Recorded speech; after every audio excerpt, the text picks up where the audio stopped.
Rigoler, hein? Bah non. Non, non. Non, non.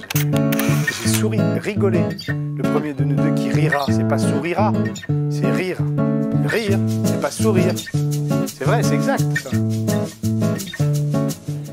Il y a deux formes d'alignement. Le premier alignement, dont on vient un peu de parler, pour un individu, c'est l'alignement entre ce qu'il est intérieurement, ce qu'il est extérieurement, c'est-à-dire ce que l'on voit de lui, et son environnement.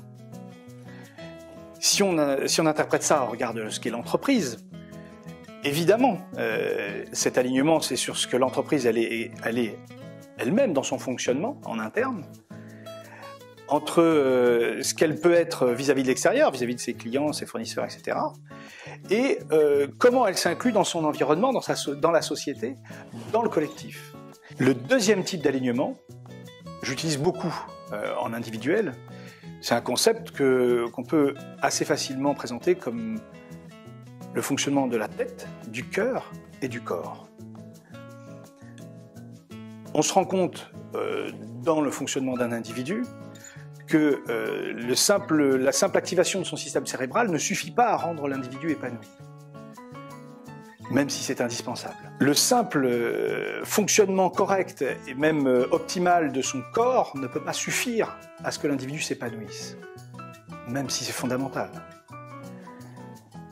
À ces deux éléments-là, qui doivent être conjoints, s'associe un troisième élément fondamental que j'ai appelé le cœur. Qu'est-ce que c'est le cœur? C'est la façon dont on peut gérer ses émotions, la façon dont on gère son intuition, la façon dont on gère ses valeurs, son ADN, son identité, ce que l'on est profondément et intimement, au fond de soi.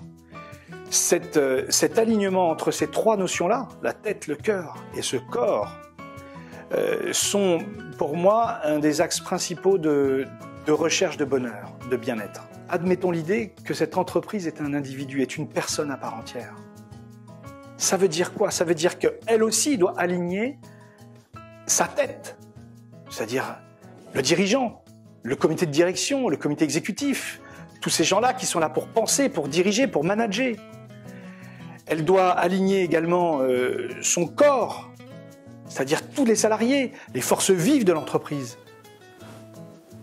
La vieille bataille française entre le patronat et puis les ouvriers, enfin les salariés, en fait, c'est obsolète comme débat. La réalité, c'est que l'un sans l'autre ne peut pas fonctionner, donc bien évidemment, on doit les associer. Mais ce n'est pas suffisant, c'est nécessaire, mais c'est totalement insuffisant. Parce qu'on a besoin d'y mettre une dimension supplémentaire. Cette dimension, c'est la dimension du cœur, de l'âme, de l'intention réelle, de cette bienveillance réelle, de ce bonheur, de cette recherche de bonheur. Et donc, tout cet alignement-là doit nous amener non seulement à ce que l'entreprise devienne rentable.